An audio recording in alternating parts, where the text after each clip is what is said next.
Okay,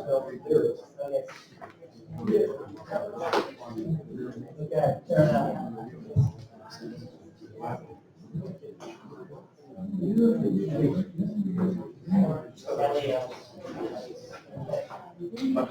Good evening, everyone. Welcome on this beautiful, sunny, warm night in July to this public hearing. And the public hearing tonight is going to be on two very distinctly different issues. One is for the public hearing on the quote-unquote noise bylaw, and secondly, for the bylaw on parking. We'll begin by acknowledging that we are gathered tonight in Mi'kma'ki, the ancestral, present, and future territories of the Mi'kmaq people.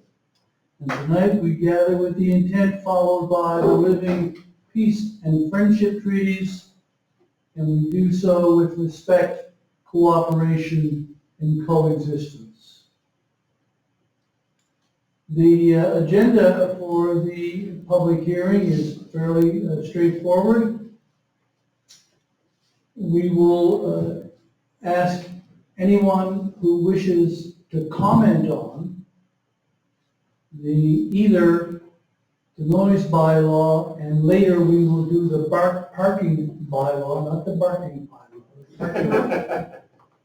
Although some have suggested that it maybe should be a barking bylaw. And each person who would like to comment would step up to one of the microphones, identify themselves and their address in Mahone Bay, or if they're a business owner who lives elsewhere than in Mahone Bay, if they could indicate where their business is.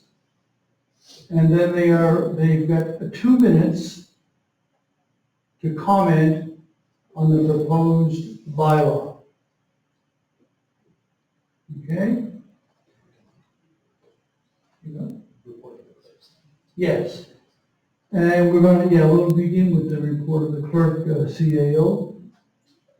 So with the 2-minute session, you will be able to give us your comments. It's not an opportunity for Q&A with council. It's to tell us how you feel about the bylaw. We'll now ask the clerk to give us a report on the noise bylaw.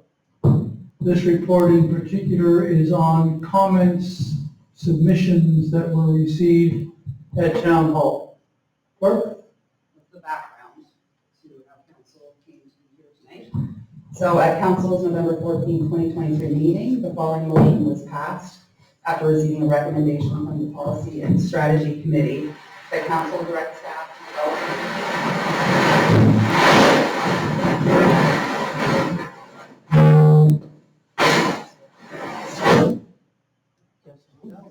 to develop to draft a new noise bylaw. Start with that. The committee received the draft. I'll speak really loud. Maybe this one. If only this one is on, maybe. It's working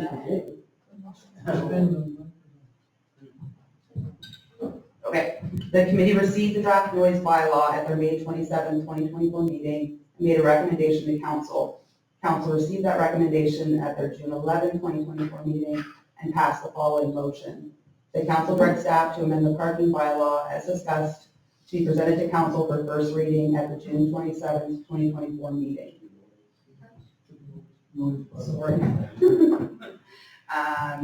At council's June 27, 2024 meeting, council passed the following motion. That council provide first reading to and direct staff to schedule a public hearing for the new noise bylaw as amended to replace the word car in section HB with the word motor vehicle. That's wrong as well, sorry.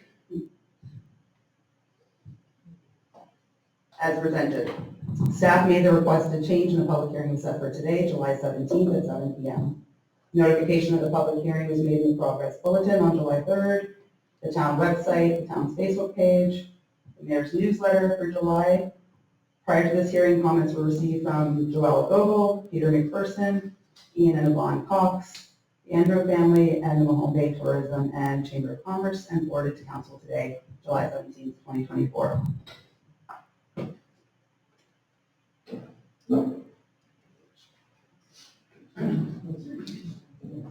Thank you.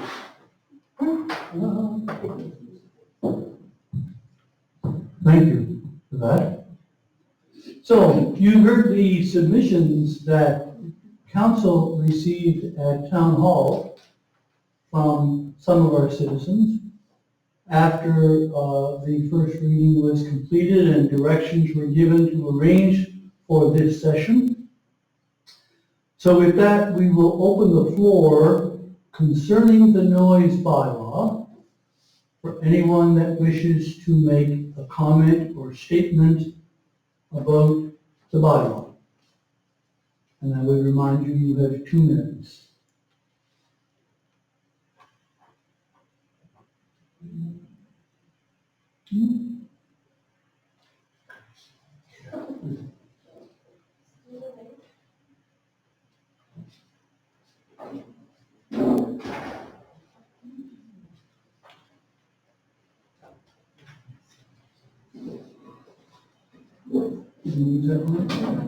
I'm trying. Good evening. John Frechette, 28 Fairmont Street, Mahone Bay. I have questions that I haven't had a chance to ask or get answers for. But I'm here to tell you I'm a player, I'm a musician. Part of the reason I moved to Mahone Bay was because of the vast amount of live music. From Betty's all the way down to the Mug and Anchor. You've got Between, you've got Mateus, you've got the bandstand. I wish I could ask questions, but this is a tourist town.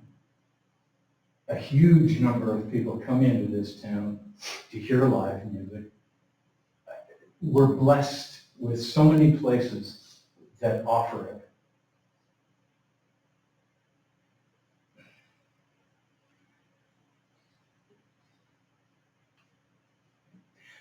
I'm wondering if this is agreed upon, what's preventing this to get reopened in a year or 2 years' time?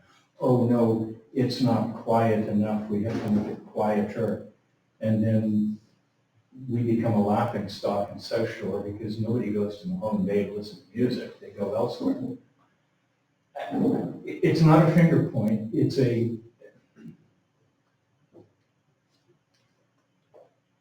I'm going to ask, what's the appetite for this in council?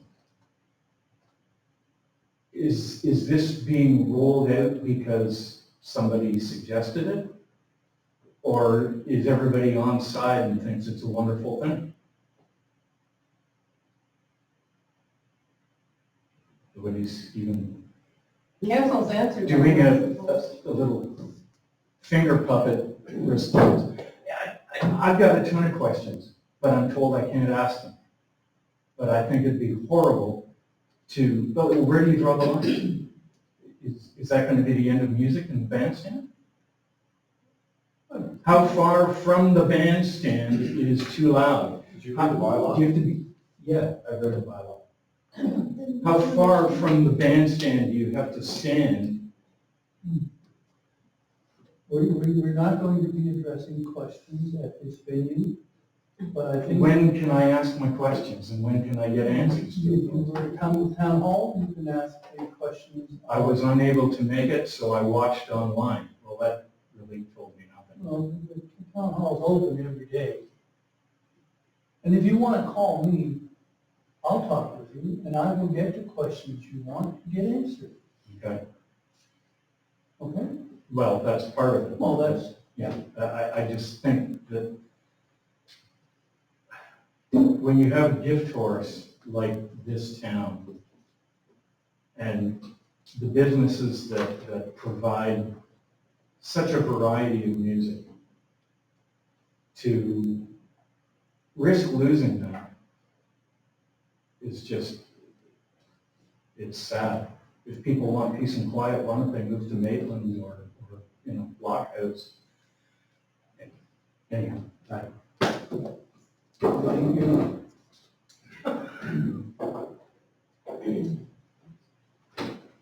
Anyone else? You want one? Go ahead. I'm Janet Brown. I'm sure what. I live in 19 Garden Lane, and I agree 100% with what he's saying.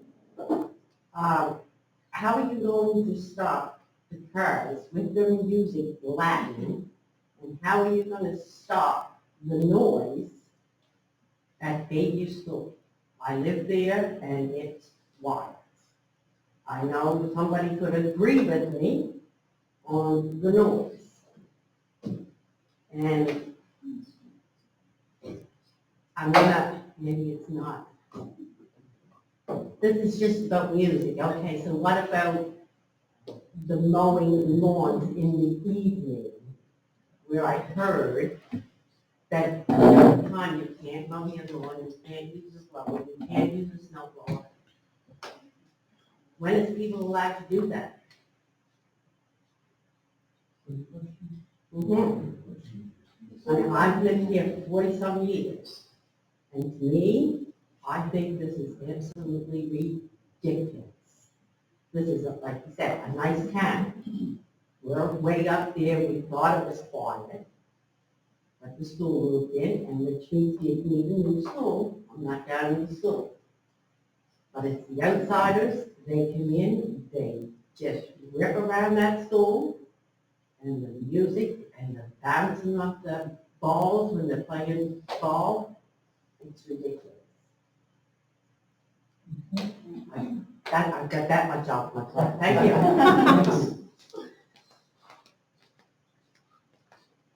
Good evening. Good evening.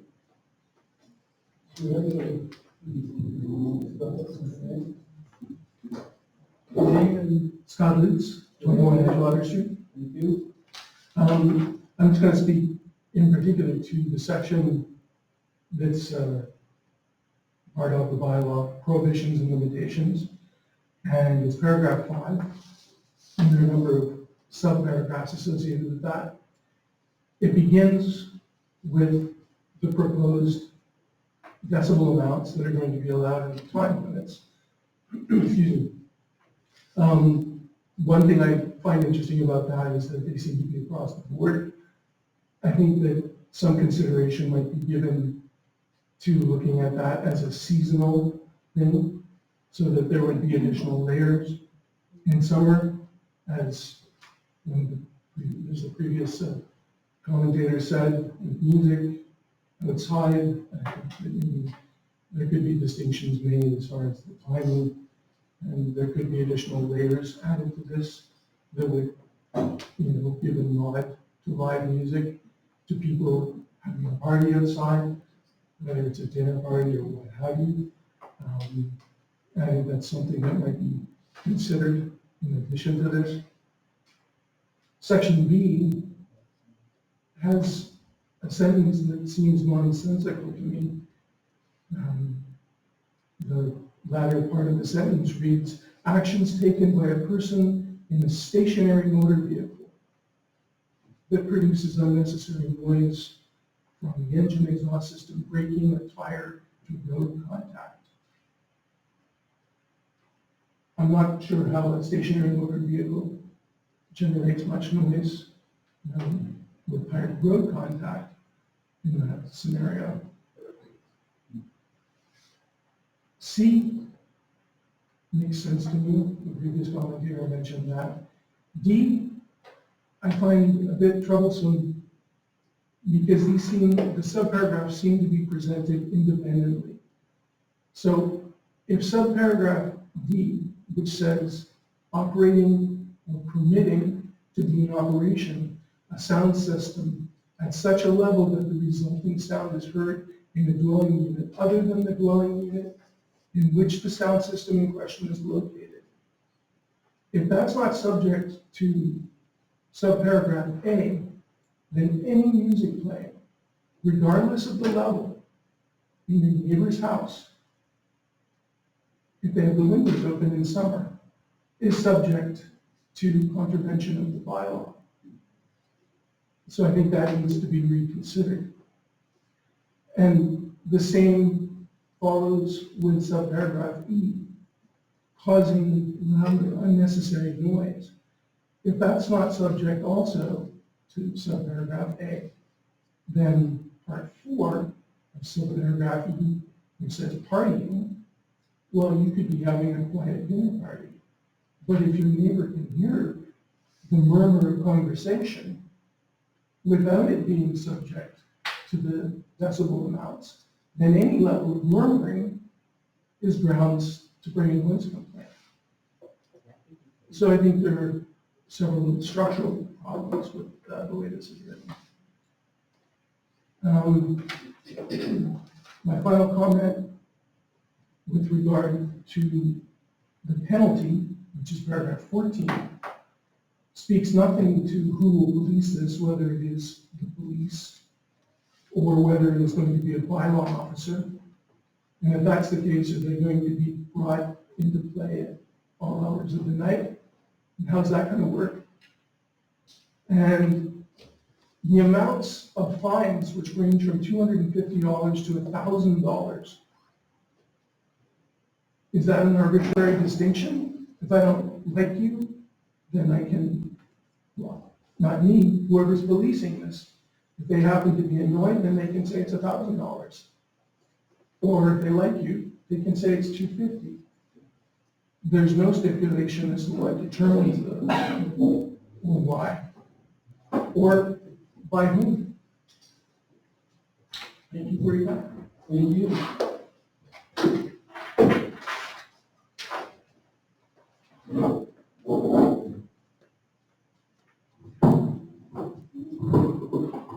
Hello, ladies and gentlemen of the council.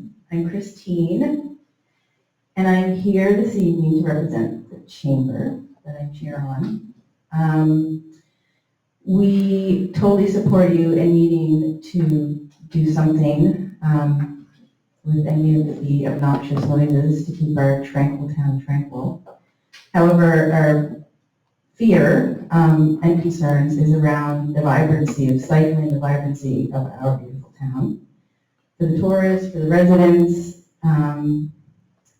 and having the business season being so short and having the decibel levels seeming to be unattainable for, let's say, the after-eighters that still want to go out and have, you know, a meal and a conversation.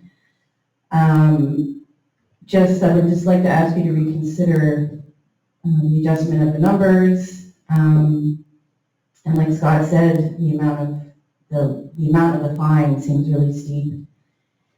And we want to be pro-tourism, and the VIC, one of the main issues and comments coming through the VIC is that there's nothing to do after 8 o'clock as far as eating or having a drink on a deck somewhere. And so they're going to Lunenburg, which feels, considering our businesses make kind of the bread and butter is the summer. I'm not talking wild parties, but you know, like a group of people are just having a conversation out on the deck could exceed the decibel amount. So I'd like to ask you guys to, just give it some thought of adjusting the numbers so that the businesses in Mahone Bay can, and the residents too. We have family visiting from all over and coming to stay with us.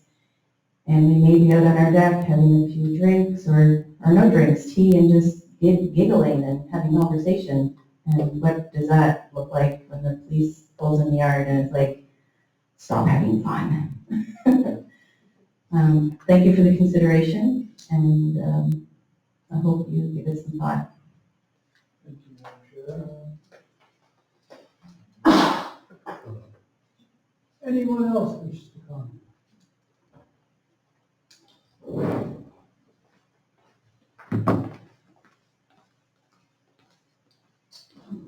Hi there, Craig Stewart. I'm the owner operator of the Magnolia Inn at 610 Main Street. Wanted to just give you 3 points, I guess, that I wanted to make. First is the decibel threshold issue that's outlined in the bylaw. It will be almost impossible to enforce. I would encourage you to take a look at what HRM went through in 2019 when they tried to go down the same route and they abandoned it because they just realized there's just simply no way, easy way to enforce that across, in that case, across the city, but here across the town. They abandoned it in favor of an activities-based approach, which basically is here are the activities that should be prohibited after a certain time, or should be limited after a certain time, because that's an easier thing to enforce at the end of the day, rather than decibels, because you're going to have to have someone with a decibel meter, bylaw officer presumably, that's going to have to be present to verify any complaint that's made at the point of reception. It's going to be very difficult. So I encourage you to take a look at that. Second piece I would encourage you to revisit is the single person complaint mechanism. As a business owner, if I'm doing the best I'm rated the middle of the commercial district, I'm right on Main Street. But there are residences nearby. I get along great with my neighbors right now, but they could change hands. The houses could change hands. And if you have you basically go ahead with saying a single person is represented in the neighborhood, I'd say that concept is actually quite flawed because you may just have a personality that moves in next door. In my case, I've put several $100,000 of investment into my property. Suddenly I have someone in next door that makes my life and the life of my guests heck, right? I just don't think that's fair if you want to attract investment to this town. And just to give you context, I'm sure you know this, but just to give you a context of what business owners are facing right now in Mahone Bay, right? We've got electricity rates that have gone up, right, significantly, 30%. We have tax rates that are quite high, especially if you're a new owner and you're buying property that's assessed at a high rate. Insurance rates have doubled for business owners here. And so, and it goes on. So the affordability issues that are affecting Canadians generally in Nova Scotians, they're affecting business owners as well. Interest rates have had a significant hit on our operations. And so to put in place a bylaw that's then going to be able to restrict or constrict or make less attractive future investment within these current economic conditions probably doesn't make a lot of sense, to be honest. And so one solution that you may want to look at is zoning, right?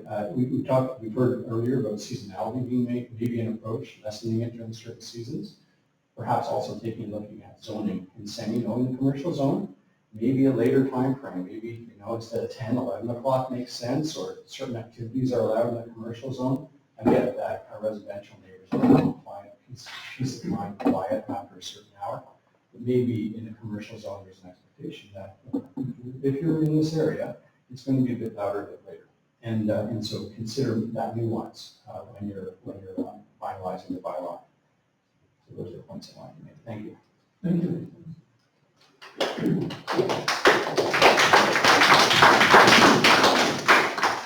Anyone else wish to comment?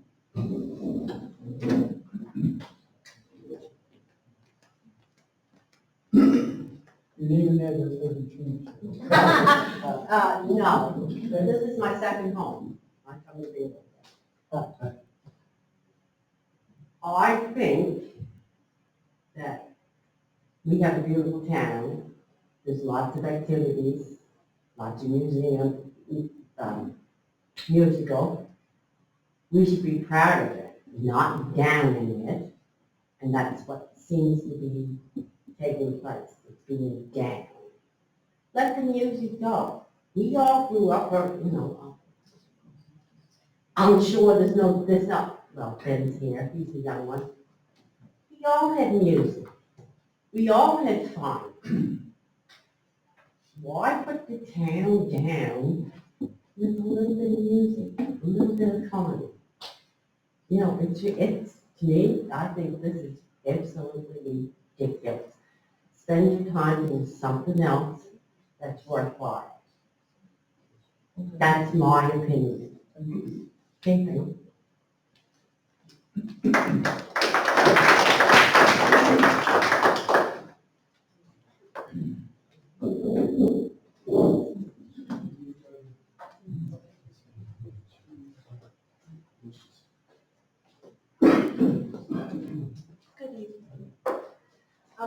is Kimberly Hughes Hahn. I'm a resident of 341 Main Street.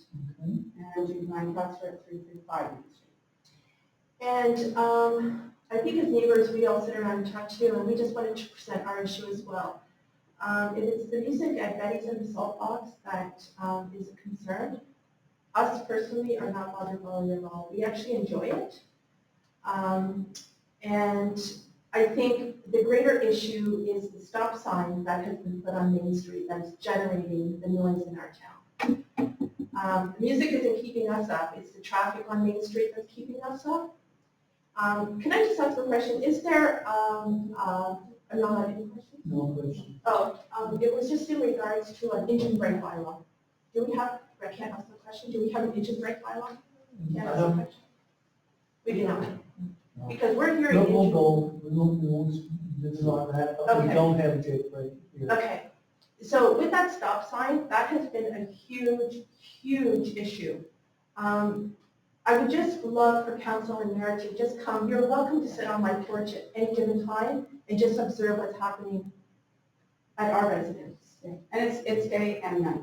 I can be woke at 5 o'clock in the morning with racing cars, backfiring engines. It's absolutely out of control. As far as whether it be Betty's and Salt Box, which affects us, or whether it be down at the other end, it's nothing compared to what we have to put up with the noise on that street. It's bad. Yeah. And it was bad before the stop sign, it's even worse now. Because I want you to think about the tractor trailers that are hauling that gravel off of, is it Clearway coming down? Okay? They were running every minute on the minute 2 years ago. Every minute on the minute, all hours of the night, okay? It's exhausting. It's exhausting for the residents. We have motorcycles, we have dirt bikes, and I encourage you to let the RCMP just come and sit there. We have motorcycles doing wheelies up to Betty's. That's causing a lot of noise and disturbance in our neighborhood. And the gentleman talked about the windows open. We cannot open our windows on Main Street. We I cannot have open. air conditioning, now mine's broken, and I'm stuck in a room that I have to keep my windows shut. It's ridiculous. And I agree, come to our homes, sit there and witness that. Come at 5 o'clock in the morning when we're driving because of the noise. It's crazy. The double tandems that are hauling, like big equipment, like, whatever those big equipments are. They have a really, really hard time when they have to come to a stop with their engine brakes, okay? Especially coming down the hill, stop sign, okay? They have to stop, but then they have to get going again. And I don't know what it's like going into town, but I can tell you what it's like coming out of town. They seem to go in second gear right in front of our properties. They're just chugging, trying to get going. And so I know this is another concern, but we just want to raise the issue as neighbors that this is a concern for us. The music is enjoyable. They're respectful, very respectful. That's just our opinion, right? We live there, we have decks in our backyard, we hear it. We attend both places. And I'm very, very afraid to see this kind of atmosphere in our town die. If it dies, the town will die. I can guarantee that. And I'm not in any of your roles, but I can guarantee that it will die. We need that to keep this town alive and vibrant. They're not out there until 10, 11 o'clock at night. They're very respectful. It entertains our tourists, and our tourists are very important to this town of tourist town. And we are living on, and I just bought there a year and a half ago, and I knew when I bought there, it's a commercial street. And I knew when I bought there, this is what I was going to have to deal with. And I'm telling you, those business owners are respectful, very, very respectful. More so than the vehicles that are on the road. So with all due respect, we just ask you to perhaps consider our concerns as well with that stop sign. Please consider that stop sign. We welcome you to our home, 341 Main. You're welcome to come sit in my driveway. You're welcome to I'll make you a cup of tea. Come sit on our porch and observe what's happening on that street. Okay? Thank you for your time.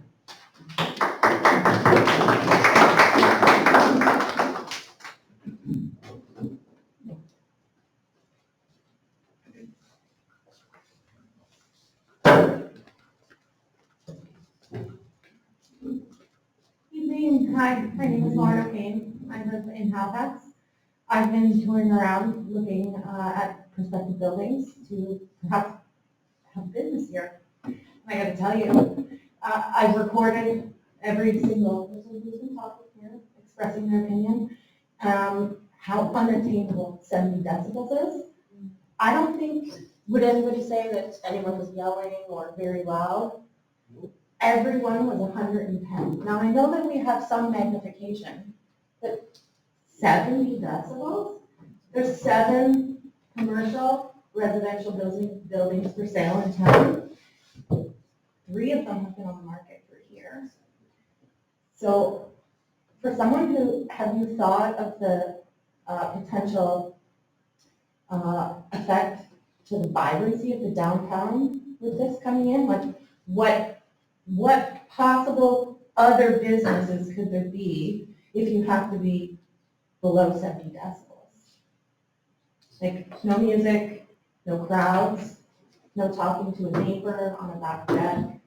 So like you're affecting people sitting out to look at the harbor, chatting with their husband or wife, looking on into Adirondack chairs. That can't happen at a bed and breakfast because literally it's more than 70 decibels.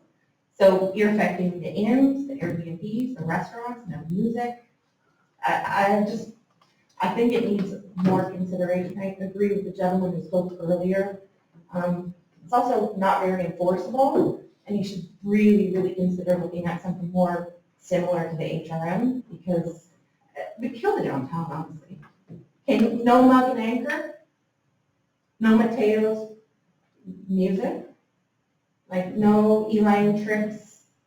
Okay, can you picture a Friday or a Saturday night with none of those being able to keep open to draw in crowds in tourist season? I think it's not a very smart idea. Thank you.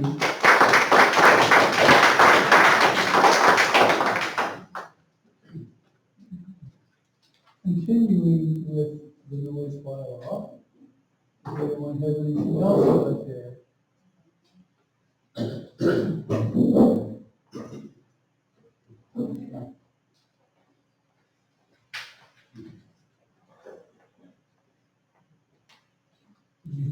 Marion Hasten, 195 Fairmont Street.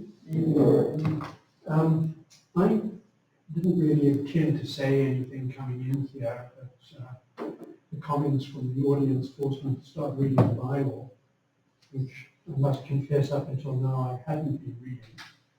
And I must echo the concerns about whether or not this is enforceable. My first problem starts with 3A, approved sound meter, and I have no idea what an approved sound meter is. As a definition, it collapses 2 different and distinct things into one definition. One is a thing, and the other is an administrator or an administration. And it just seems wrong that a thing should be prescribed as something that is held by an appointed police officer or an appointed town officer. And it's a fundamental concept. So if a cop is holding it, it's approved. Who approved it? No idea. And in order for it to be approved, what standards does it have to meet? So, just bringing it up on a tiny screen in response to what I'm hearing from the audience, I think we've got enforcement problems right off the bat. It's not workable. Okay. Thank you, Mr. Williams.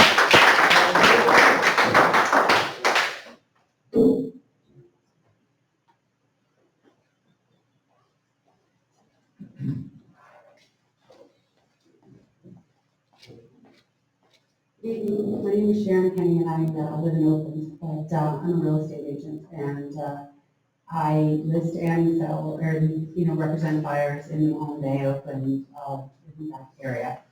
And I really feel that this is a negative connotation for the town to undertake something like this when we're looking at moving people into an area that are looking for a sense of community and a different way of life, maybe to get to know their neighbors and spend some time in the community rather than even in the city where I was working for 10 years prior. When I moved here, one of the things that I really loved about this place is that everybody seems to have a really great sense of community. So everybody gathers at, whether it be Betty's or Mateus or wherever it is, or oh my God, on the patio, wherever, or even on my front porch, listening to the music that is playing in the gazebo. So my concern would be if something like this passes, that all of that sense of community will pass with it. Because where are people going to gather if they can't have conversation, and they can't have music, and they can't have laughter? So I would ask that that be a huge consideration because of people moving into the area and trying to just change a busy life in the city and come here and just have more enjoyment. So basically, from that perspective, I would love to see this changed. Thank you. Thank you.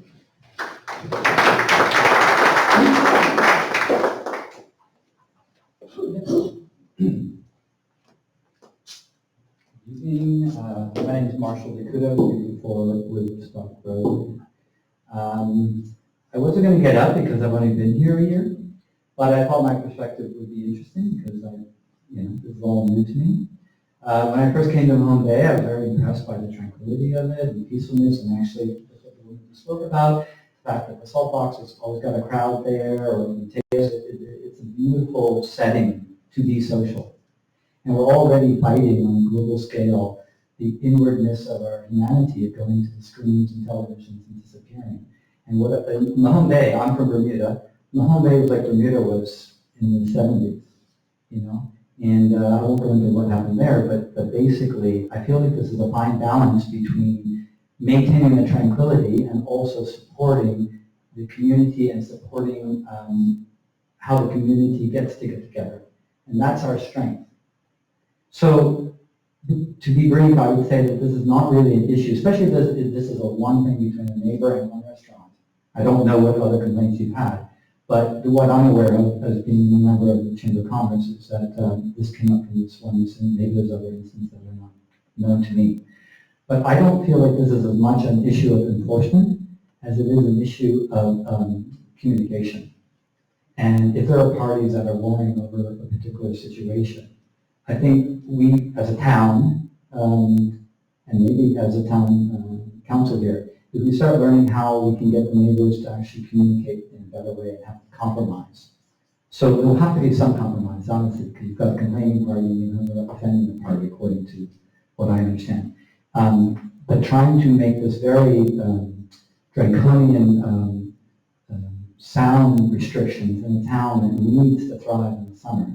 Because the cold, I haven't been in cold places, and trust me, this place shuts down in the winter. I feel like we could really look at this in a different way. That doesn't help you with the bylaw, but I agree with everything that's been said about the parameters of the bylaw needing to be looked at.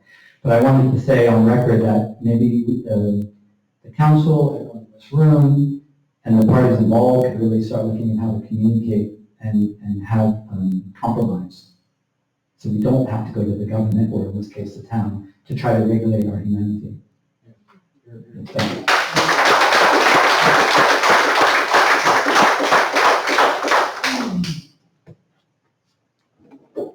Anyone?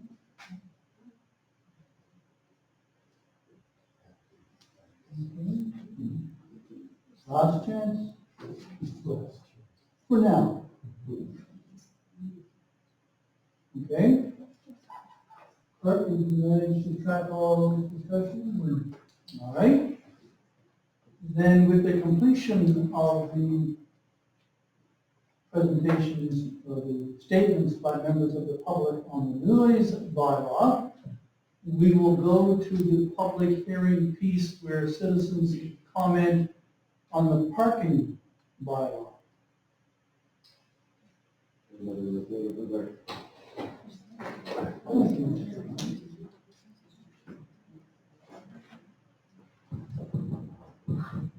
It's not true that you're not all getting tickets at the parking. So at council's April 8th, 2024 meeting, council received a recommendation from the town's policy and strategy committee and passed the following motion. That council directs staff to develop a draft parking bylaw based on maximum time free parking signage option for consideration by the Policy and Strategy Committee. The committee received the draft parking bylaw at their May 27, 2024 meeting and made a recommendation to council. Council received that recommendation at the June 11, 2024 meeting and passed the following motion.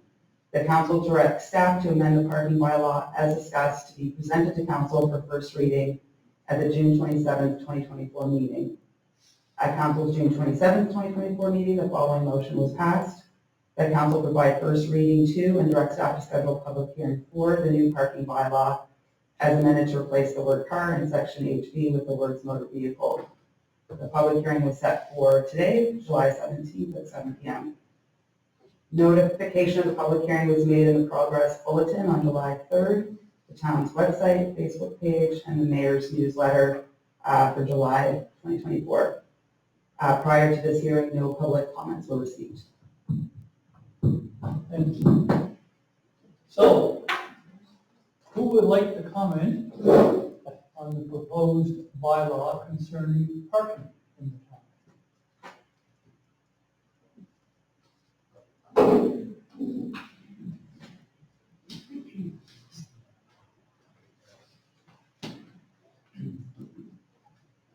This is why I came to the meeting. William Hazen, 195 Fairmont Street. I understand that the need for this parking bylaw originated with views of the planning strategy and the exemption that was created there for parking on Main Street. And that we've ended up here partly as a result of that. And my concern is that what's being exempted on Main Street is now relying on the other streets and parking areas in town to act as a pressure valve, because the new pressure is being created on Main Street.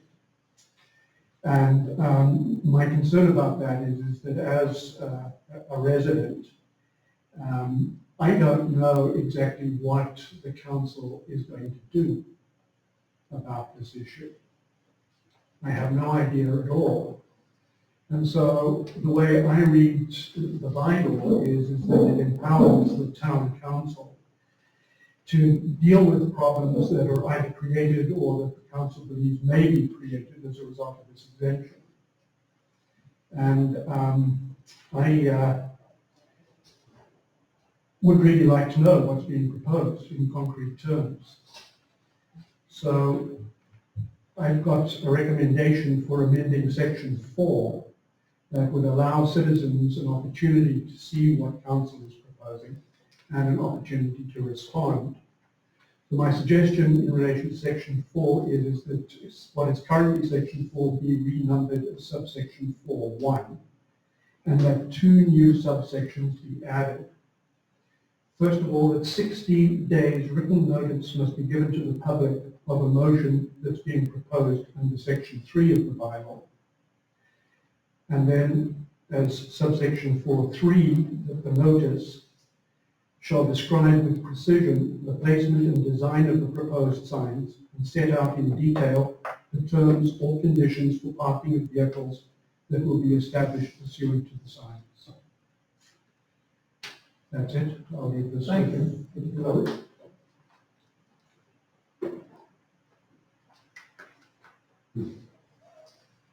Anyone else wish to comment?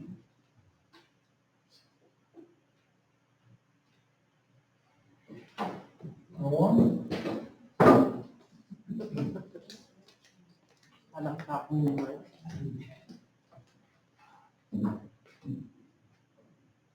The park, what is a P with a circle around it? What's that mean? No parking? Well, up my street, they park wherever they want. Sometimes you can't even get out our little street because they're parked right there at Garden Lane. They're parked right there, whether it's for 15 minutes or an hour, whatever.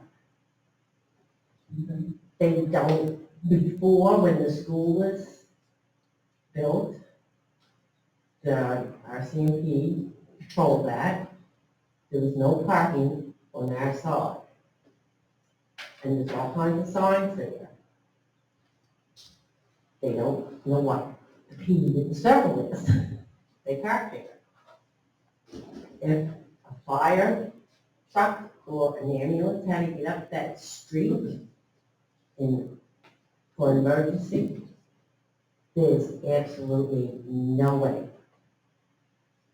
And there should be a crosswalk put across there by the school, because there's kids coming across there. I've seen it several times. It's very close.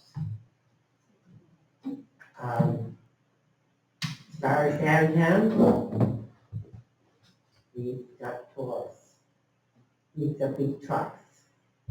Where are they going to park? There's no parking place around. Okay? Okay. Thank you.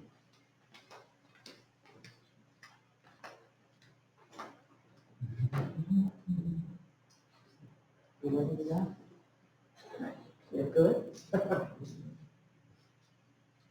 Going once on the parking. Going twice.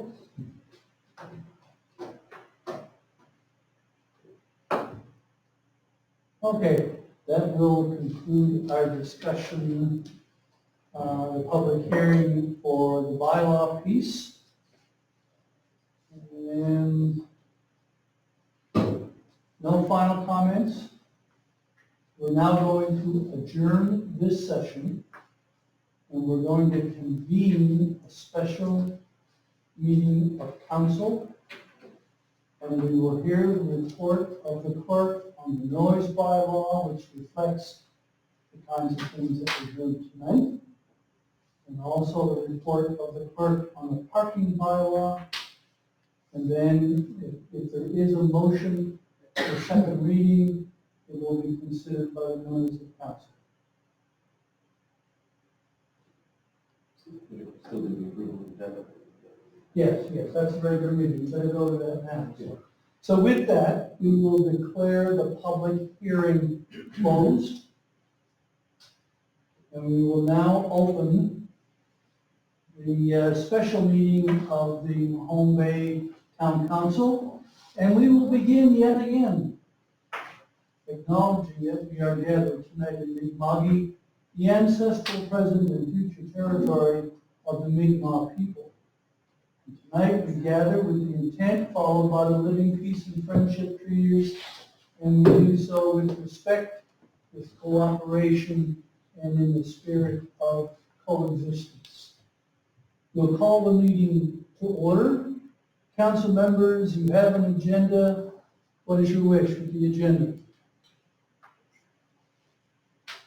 Councilor Wilson. We approve the agenda as presented with the caveat that we could make more of a push with these tables and not just say council improvement of each other. Or is it more complicated? I think so. Okay.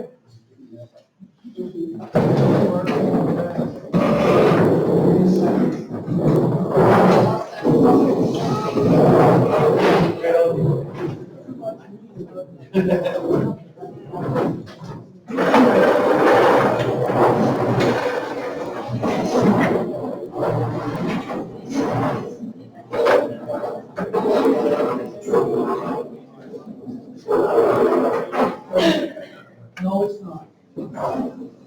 One day. Okay.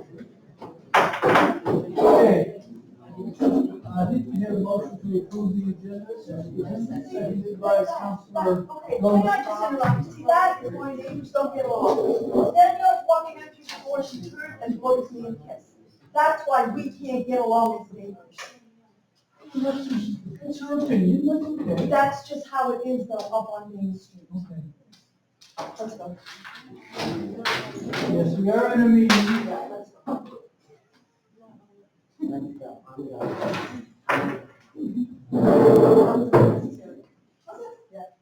Like you, smashing my everything. There you go, Rubbing my face. Liar. You are a liar. Stop. I know. Get up. Well, who's the side, who's the My memories in town hall. Okay, with that, we will begin. The agenda has been approved.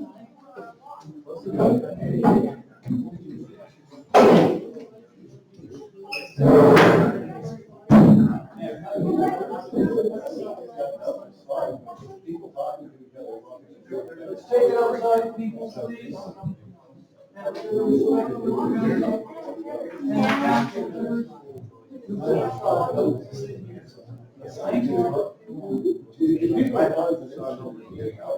Was that 70 decibels?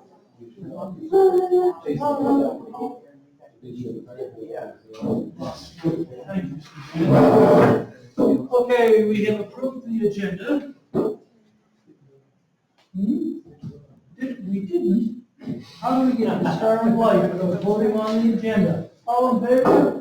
Motion's carried. Thank you. Let's go to the report of the clerk on the noise bylaw. Okay, a public hearing was held on July 17th. Sarah, you heard it anyway. Independent proximity to the A public hearing was held this evening on July 17th, 2024, to receive verbal and written submissions regarding the town of Mahone Bay draft noise bylaw. 27 members of the public were in attendance. 11 members of the public presented comments to the hearing.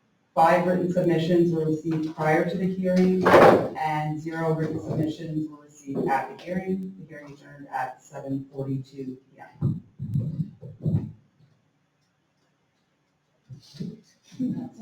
Thank you, clerk. Okay, you heard it, council, you heard the report of the clerk on the noise bylaw. What do you wish? I'll move the council approve second reading of the ballot.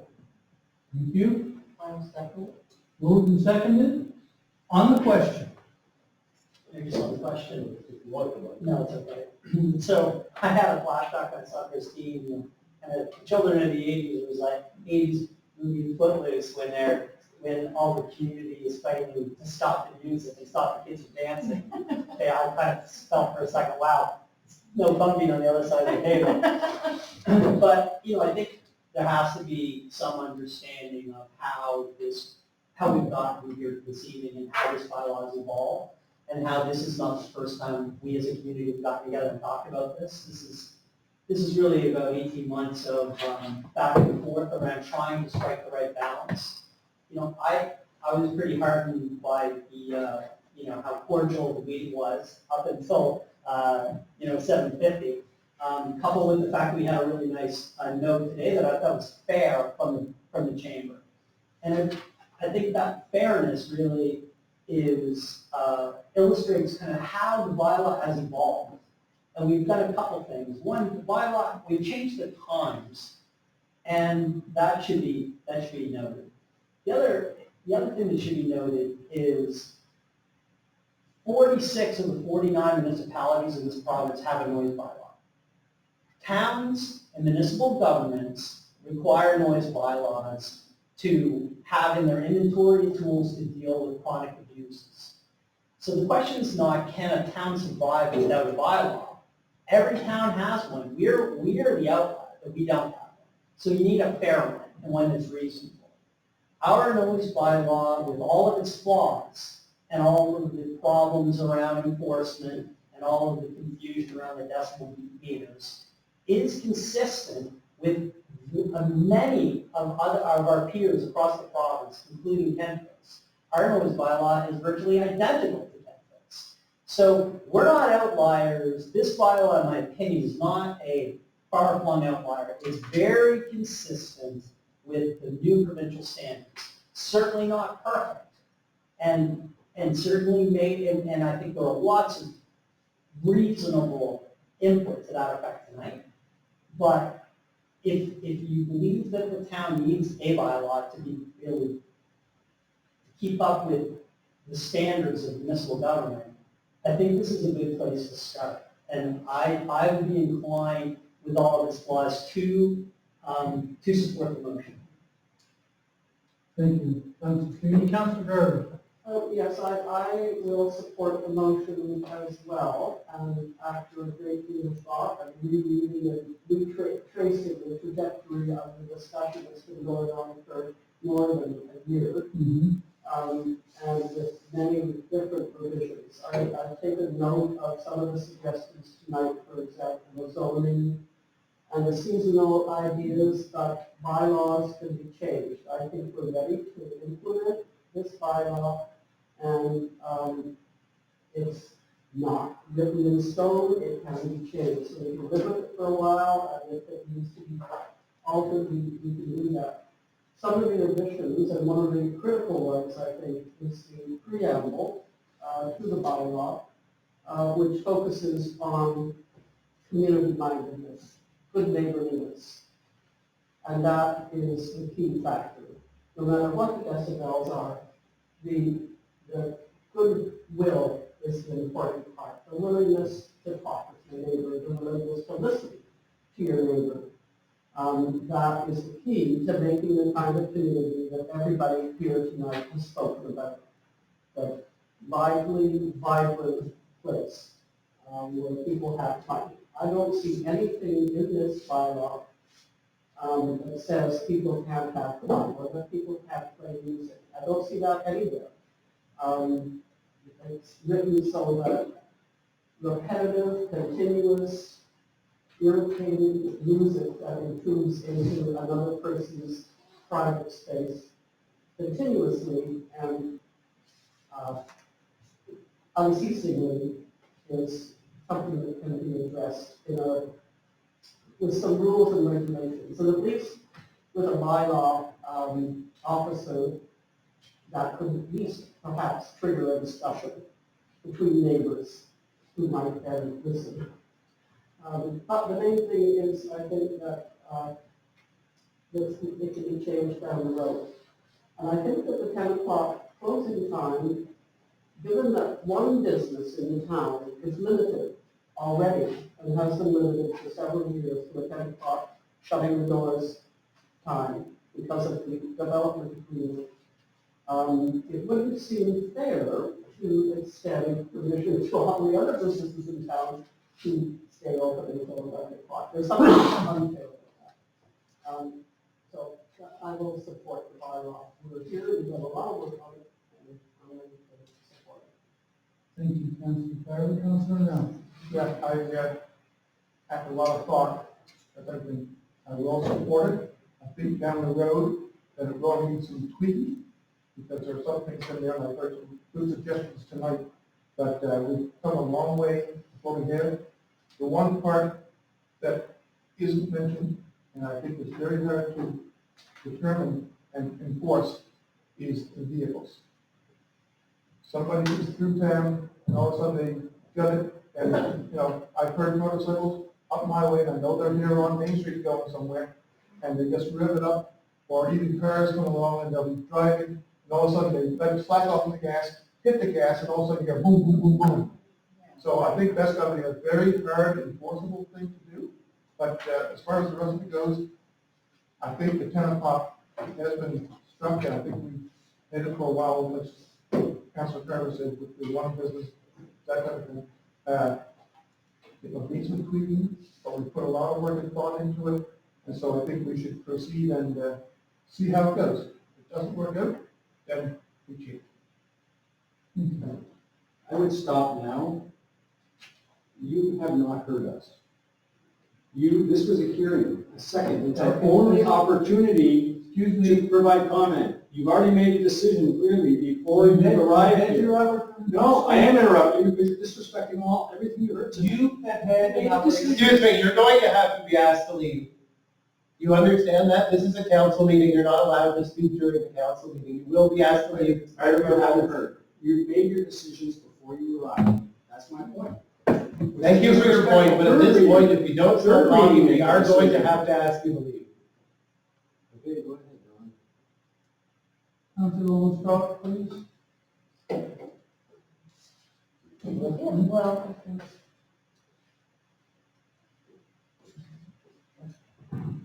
thank you all for coming tonight, first of all. We really do want to hear you. we've had 14 days that you could have submitted. You could have emailed council, you could have emailed us. Many people called me, people stopped me on the street, people have texted me and asked questions about the bylaw. And there is a period from first reading to second reading to voice your concerns, to make suggestions.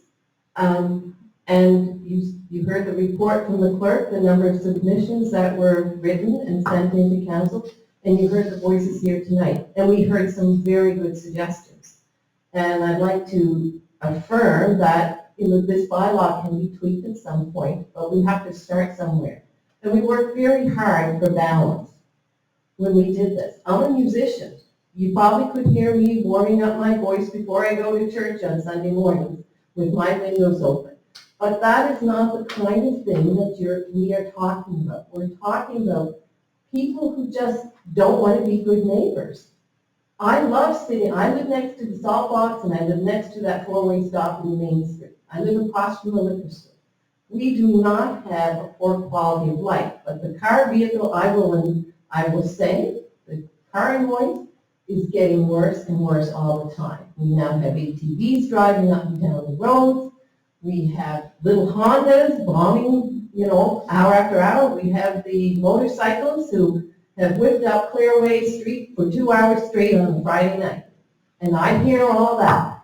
But we have to, as citizens, call the RCMP when you hear that stuff.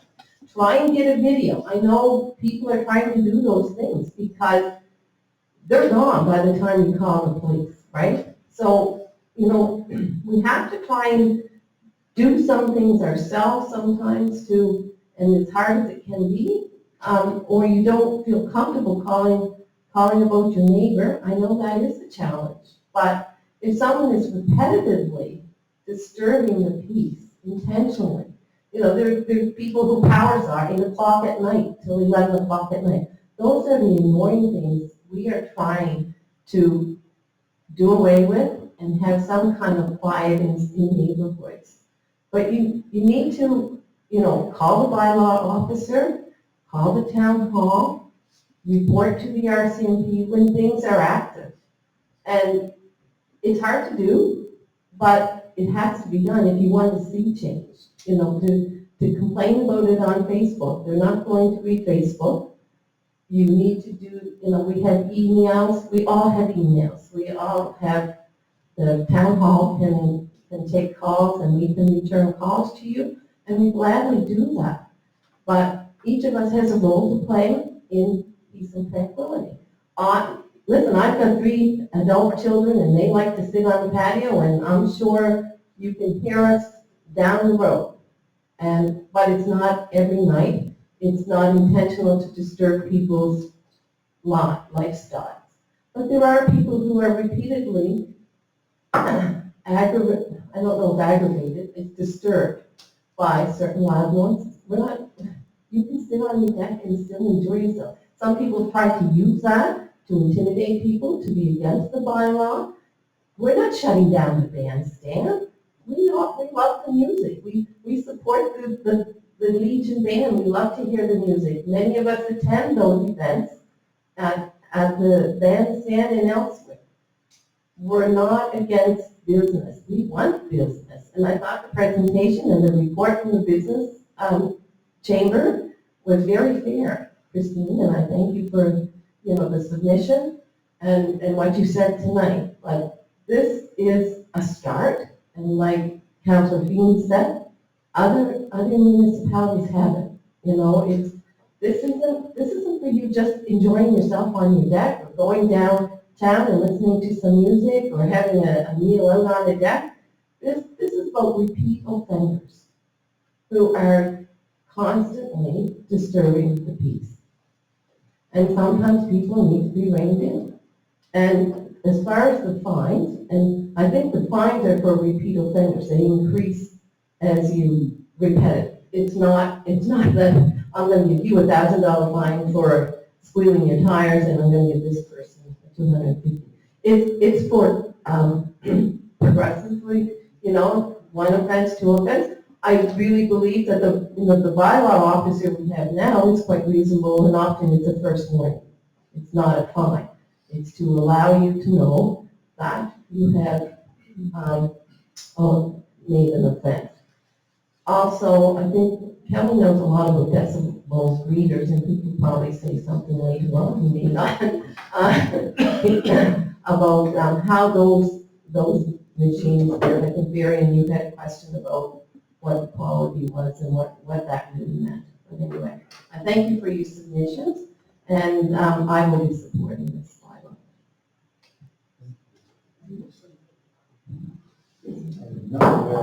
Nothing you can do, okay. Well, on the question, the motion is still on the table. For the second reading of the noise bylaw, which I'm going to support as well. On the question, all in favor? And we have one counselor not with us tonight, so we have 6 in the affirmative and none in the negative, with 1 abstention. So, well, no, we're just not here.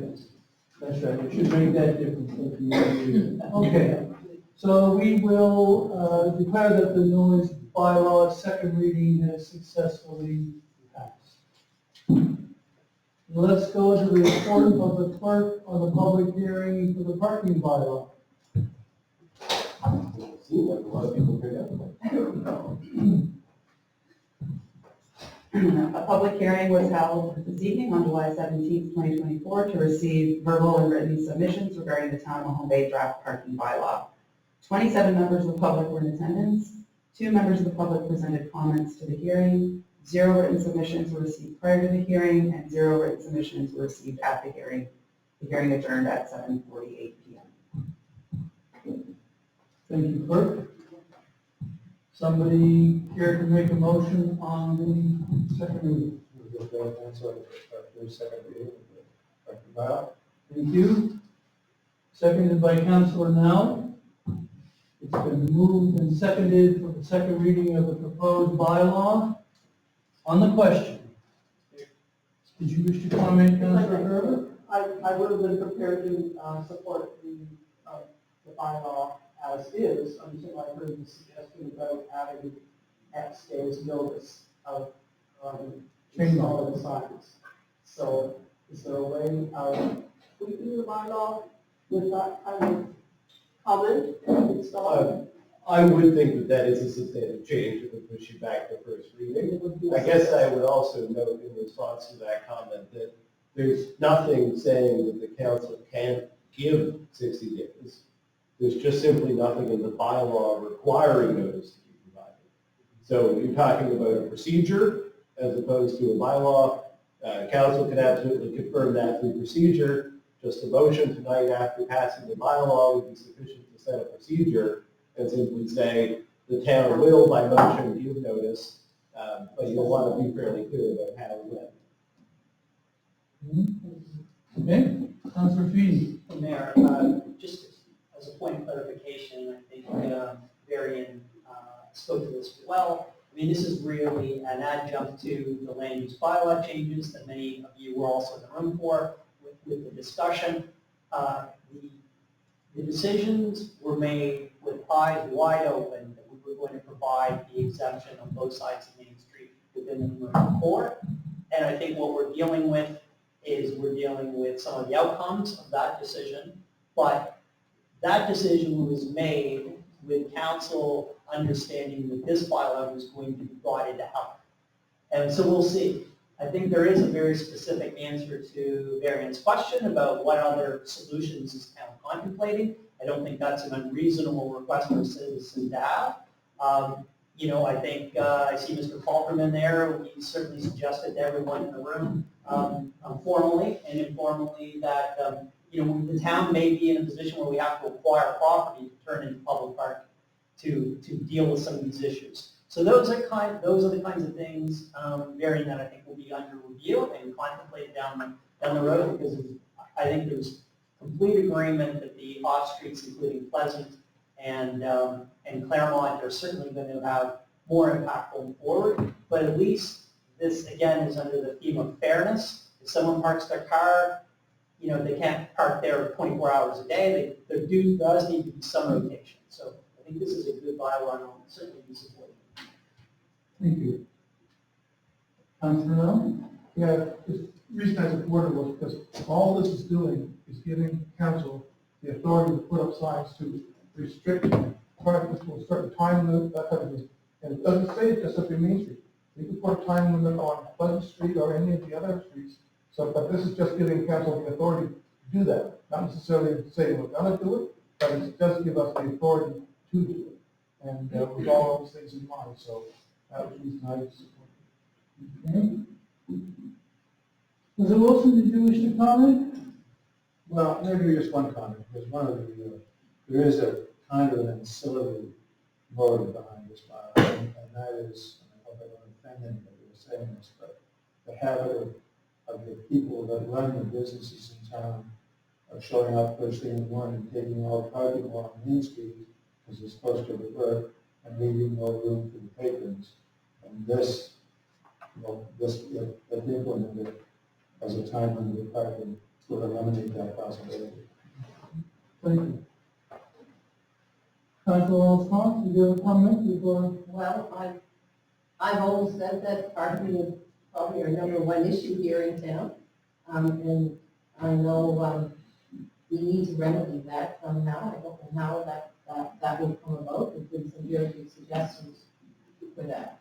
I'm pleased to see the time limit on certain, that will go forward on certain parking places for a town of seniors. We have, good parking near places like the pharmacy, that people will come, park their bicycle, their cars, and go bicycle to the day and come back. And we have people who are going under treatment or not feeling well, who have mobility issues, who need to get to the pharmacy for their needs, and they cannot park. They cannot sometimes go into the pharmacy because they are not mobile enough or feel well enough under treatment to go to walk the distance to the pharmacy. So I'm really happy to see this. Thank you. Okay. On the question, all in favor? Motion is carried, again, 6 yes. And there is one, no, there's nobody. 6 for 6.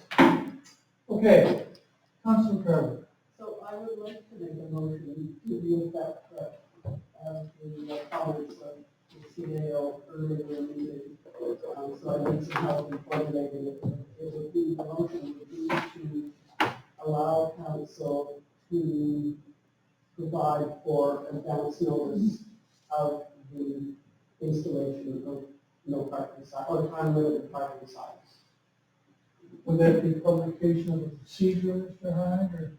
Yeah, I think the motion would be that the council adopts a requirement for providing X number of days notice to property owners adjacent to an area being, having parking restriction imposed on it. But you should be specific that it's time limited parking restriction, because I think that we need the flexibility to impose no parking signs in areas where there are specific issues. I would recommend the motion limit itself to notice around institution of time limited parking, as opposed to simply regulation of parking, because we regulate parking yes, no, currently. But this is not a motion in the bylaw, this is the motion separately, so I'm just not wanting to, yeah, that'd be my advice on it. You get that? So maybe the motion to allow council to provide advance warning to residents, nearby residents, of the installation of time limited parking signs. Well, I think the motion needs to say how much How much? Notice, because you're always allowed to provide notice. Oh, okay, how much time? Someone suggested 30 days. Let's say 30 days. This is what it looks like to craft a motion on the fly. I think we have a recommendation. Okay. Right, we have a report, we have a public submission. Why don't we just provide a notice of motion, take the public submission and craft it into a real. What is a notice of A real motion for the 25th? Oh, that's a good idea. Can't waste variance-free legal. Now it was time to make sure we're good. Exactly. Debate the merits of 30 versus 60 days. Okay, so we've got a notice of motion for the end of the month. And we're going to work diligently to craft. Okay, Variance notice. great. Well, let's hear that. So we look at the trustee agenda and we have completed second reading of the parking bylaw. On a warm summer's night, I would like to thank members of council for coming together to do this. And before we would go, would anyone like to ask a question about anything that was discussed in this meeting tonight?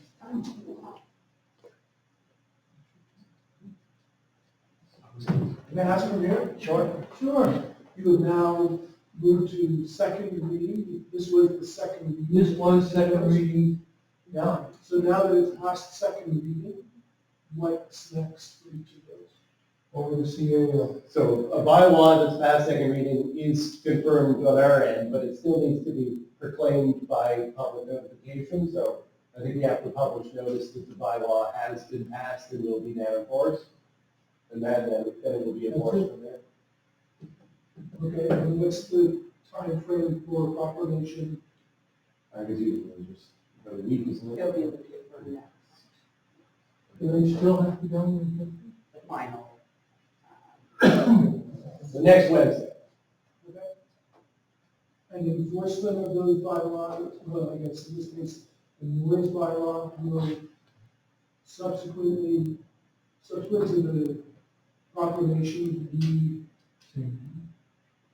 moving enforced. Yeah, it kicks in and if there's a call that night, that's what will be enforced. Despite the absence of any clarity. Scott, I guess just to clarify, the approved budget anticipated the implementation of the noise bylaw with a line item for enforcement. Now, we'll all debate about how enforceable the bylaw will be, and we'll see, but there was funding approved by council in the budget to affect a review, affect that. So we'll see how it goes. Thank you. Okay. May I ask if the residents of the home bay will be provided the details of that bylaw, so we all have an understanding of as to what and what not we shall be doing now in our community? And so the bylaws are currently on the town's website, but they're marked draft. And as of Wednesday, they will no longer be marked draft, but they're available there now for review under the bylaw section. And it's clear understanding to everyone that's here what will be going on, like, can paragraphs operate by? All of those details are in the bylaw. If you have questions on interpretation, though, you can certainly follow up with staff at any point. So we're happy to provide specific clarification. Thank you. May I also ask, will the concern with the stop sign be addressed on Main Street? At some point, it has been many times, because I sit on a piece of advisory, so does Annette. We have brought this to the attention of the RCMP. I have seen some increased surveillance, but I know I'm not gardening, and one night it was just horrific. I just couldn't stand being up there anymore with the noise. But the RCMP detachment is now at full staff again. It has not been fully staffed for a number of years. So now they do have time that they can set up with members to address certain issues. So that one area, I mean, I've offered my driveway, sit and sit, and I know what that can, but they have said they will work with us to try and calm down some of the street noise, and we may have to look at other more effective ways of calming down the street noise And I understand, I think a lot of this truck noise that you're hearing is coming from the Dexter, quarry up on the Woodstock Road.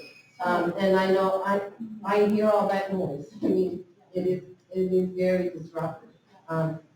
Would council consider a different form of crossing walk there, like they do in Bridgewater, where the TD Bank is, like a push button yellow flasher rather than a stop sign? I guess I can give a little bit of history because you may not be familiar with it. This originally kind of started being studied by council about 4 years ago. And at that time, the recommendations concerned improvement of the pedestrian crossing. And we had engineers come and provide a bunch of different suggestions. And the ones that were easy to implement, like crosswalk flags and things, were obviously implemented. Ultimately, the engineer's conclusion was the most effective thing to do in terms of pedestrian safety and motor safety was the three-way stop. So council arrived at that decision at the end of an analysis of a lot of different options, but they did reach the conclusion that the three-way stop was necessary from a safety perspective. Would council bring it back to the table to consider another method of pedestrian crossing? Your word, Nancy? Oh, I'm sorry, Councilor Turner? Recently, that intersection has come under discussion with concerns raised about the safety of pedestrians at that intersection. Repeated close calls at that intersection. So at the moment, the traffic authority is reviewing possible options in order to address pedestrian safety. It isn't going to necessarily address the sound issues, but Yeah, I think if I could just clarify, one of the main issues that we have people expressing concerns and near misses has been lack of adherence to the stop sign. So the number of roll-throughs that occur, the lack of attention that people pay to pedestrian crossings there is a pretty distinct issue from the one you're raising. Your noise will be bad if everyone stops appropriately. So I do think that you're right to say maybe councils will hear this, but as far as the matter, we're not actively looking into removing the freeway stop at this time. I don't, as the traffic authority, that's certainly not been the direction that I've received from council. Could I share an observation? When the trucks are coming off Clearway, okay, we're talking about the tandem trucks, okay? Any large truck, okay? They're usually coming out of town, so they're going up past our house, they're going out of town, okay? When there's traffic at the stop sign, they have to back up. How is that safe? These cars have to back up to allow the curvature of this vehicle, of this tandem, to clear his turn, to come up. There was an accident in front of our home, 2 weeks ago. They backed into the back of the guy. Another problem is you watch them coming off of that stop sign, turning into the physiotherapy place there. It's still physiotherapy. You gotta be quick. You gotta be quick to make that turn because they're just coming through. They're coming through. That's my driveway. It's your driveway, yeah. You gotta be quick. I mean, I think if council respectfully could just come and watch what's happening and just observe it for themselves, they could see. Come sit on my porch, seriously. And if I'm home, not home, just come and observe what's happening. Traffic is backing up on Main Street to allow the right of way of coming off a Clearway for these trucks that are trying to turn. To me, how is that safe? How is that publicly safe for people who now have to literally back up on Main Street in front of our home and to give them clearance to turn? So I guess this raises the question. The engineers did review the turning radii and placement of stop barriers. It wasn't engineer design. The roads are wide enough. We can have it looked at again, but ultimately I did want to say there was a specific effort to say, can you stop at the stop bar, pull out and make this turn while other people are stopped at their stop bar? And you can. So I guess the issue Not is if you're a tandem. perhaps not everyone is adhering to the stop locations. Not if you're a tandem truck. They can't make the turn and they have right of way. Whoever's there, they have the right of way to go, right? So is that tandem truck just supposed to sit there and wait for the rest of the traffic to keep going until they get clear one? What's the purpose of having a stop sign? That's what we did before, right? They just had to wait their right of way to make their right or left-hand turn, depending on which way they were going. So please come and observe and see what's happening on Main Street, because it's a big problem. And you have traffic backing up on Main Street, so they can allow the right of way of a turn.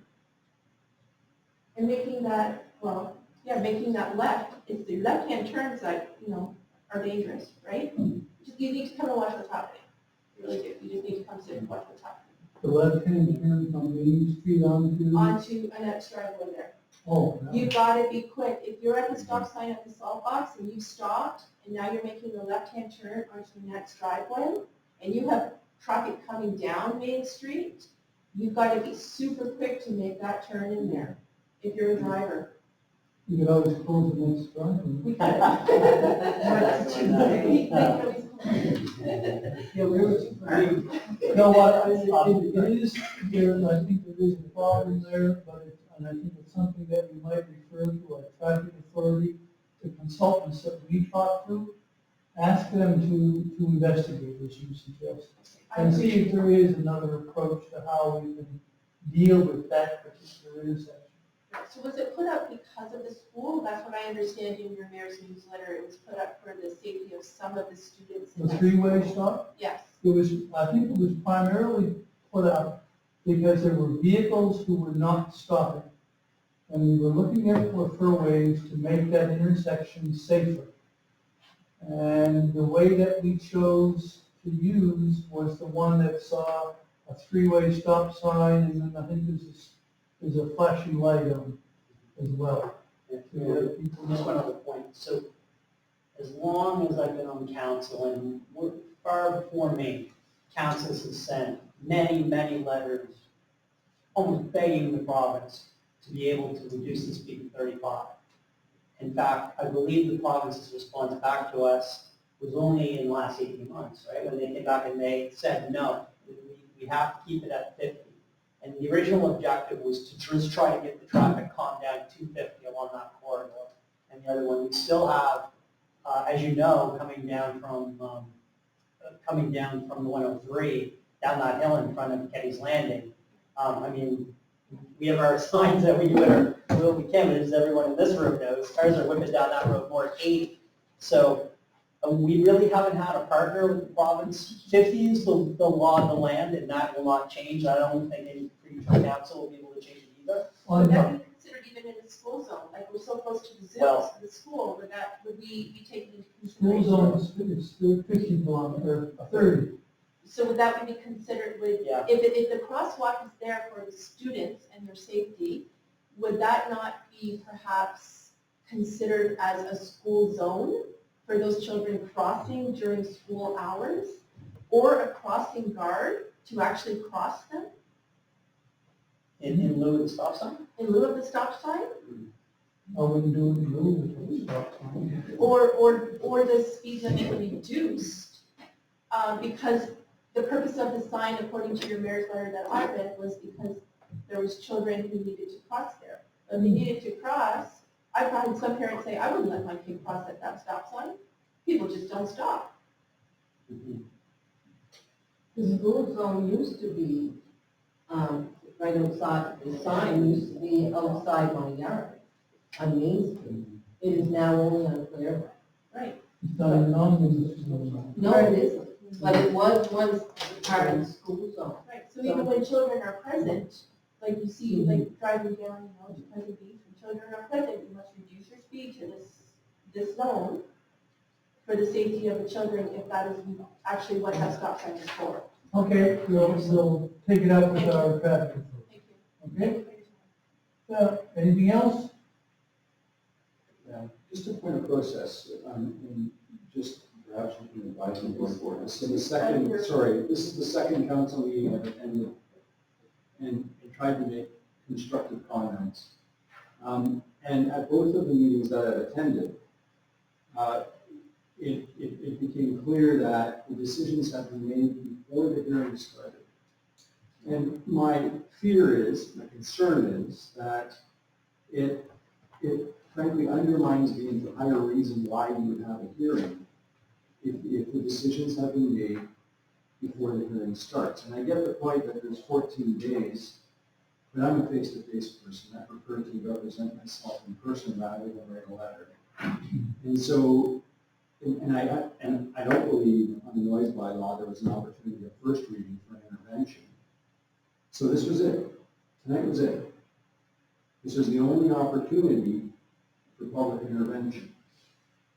And my sense was that although there were a number of constructive comments made tonight, there wasn't the time in the process for them to be entertained or, listen, the bylaw is probably 90% perfect. It's 90% right. And I get the intent, and I totally agree with the noise bylaw. You know, we're without one. But there are flaws in it. And I think it's going to create headaches for the next council the way it's written. And so I think some of those issues were pointed out tonight, and I don't think there was the opportunity for proper reflection between, and so the question between tonight and it being finalized.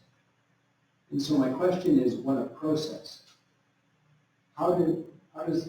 When is, as a ratepayer in town, when is the appropriate time to make an intervention? If I want to be heard, and if I want to be able to provide that constructive input. Councilor Wilson? Yeah, I'd like to make a comment on that if I may, and that is that this discussion of this bylaw has been going on for 2 years.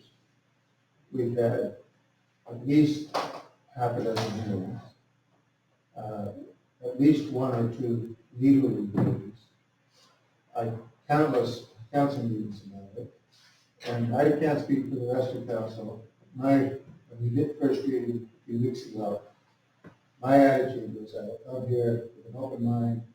If I hear something new, it's different than I've heard at all these other meetings and discussion groups, then I will hold my fire, look to pull it back and rethink it. But the actual fact is, I didn't hear anything new. So there's no need to do that, in my opinion. Okay. Thank you, Councilor Wilson, for that clarification. Yes, you may.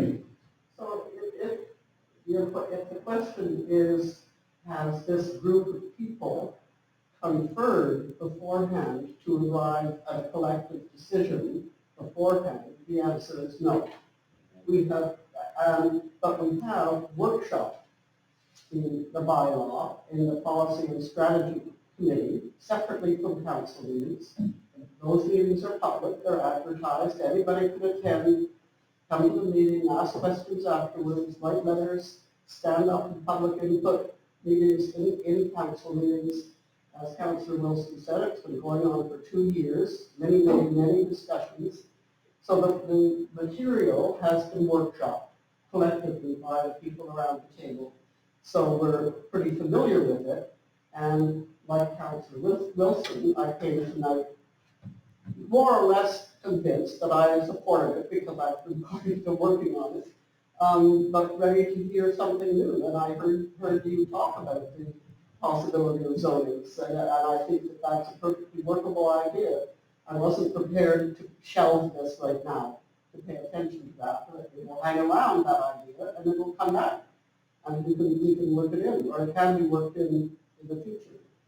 So I understand that it's a weird process. I've sat in many council meetings before I was on council, and I was convinced they were all in cahoots and had made up all their minds before council meetings.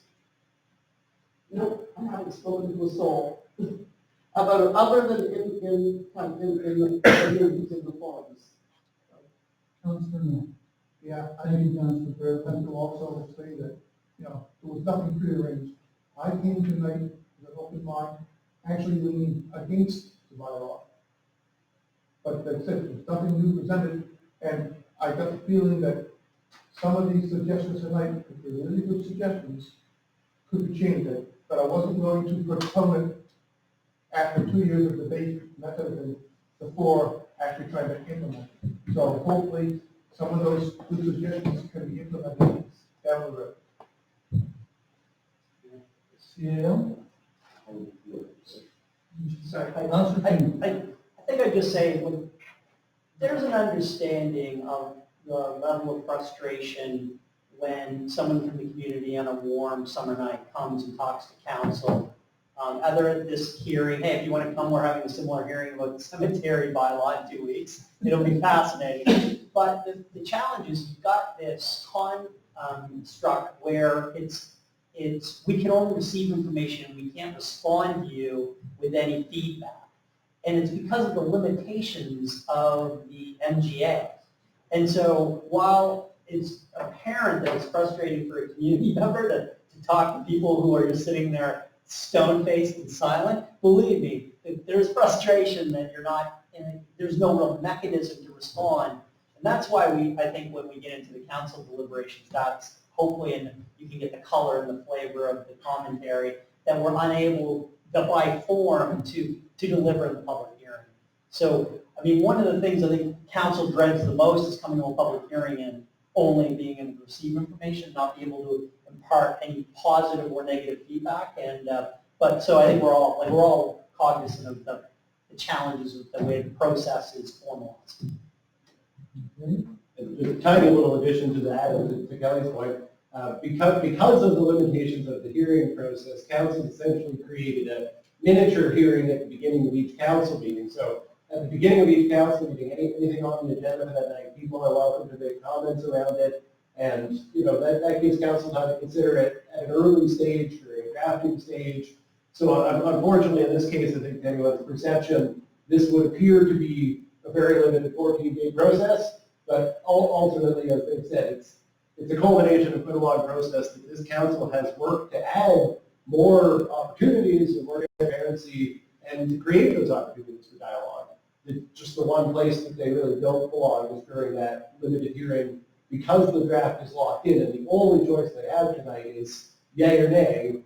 You can go back to the drawing board, you can proceed, but you can't make changes, such as the great little changes suggested by Marion, to the parking bylaw. You can't make those changes on the fly. So that they hear it, they say yay or nay, and if they say nay, we go back to the drawing board, then they can consider all the things that have come forward. Thank you, Dylan. That's all really helpful to understand. I mean, I trust the process and think, it's going to get 90% of the way or 95% of the way. I'll wait until I see the final product or near final product and then make an intervention. But what I'm hearing from all of you is, that's almost too late. You actually have to get involved a little earlier in the process and just describe several different venues to do that. So, Okay. When we did finish the first reading and we were having a similar discussion, and I commented at that time that what's happening around this room tonight is that council is hearing the statements from people who are expressing themselves and issues of concern that they have for the proposed bylaw. And I'm quite comfortable that the councilors around this table very much hear what you have to say. They weigh it against what their understanding is of that point or what it had been. They compare all of what they have become aware of in assessing the bylaw, and then ideally make a decision that is right for the town of Mahone Bay. Not for a group of 25, not for a group of 50, not just for business owners, right? But good for the town in general, overall. And I'm quite comfortable that that's what the people around this council table do every time they sit to discuss these events and these proposed bylaws. And I know that they would be willing to hear back, interested to hear back from any citizen who feels the bylaw doesn't work. Even more so, would like to hear back from the does. Reinforce the reduction. Okay, anything else? Our agenda is completed, so is the meeting. We are adjourned.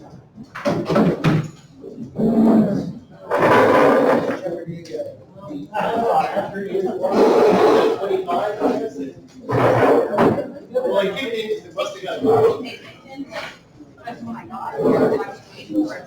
Kelly, do you I think after 8 o'clock, it drops back and it's not big enough. Yeah. Specifically. Let's try to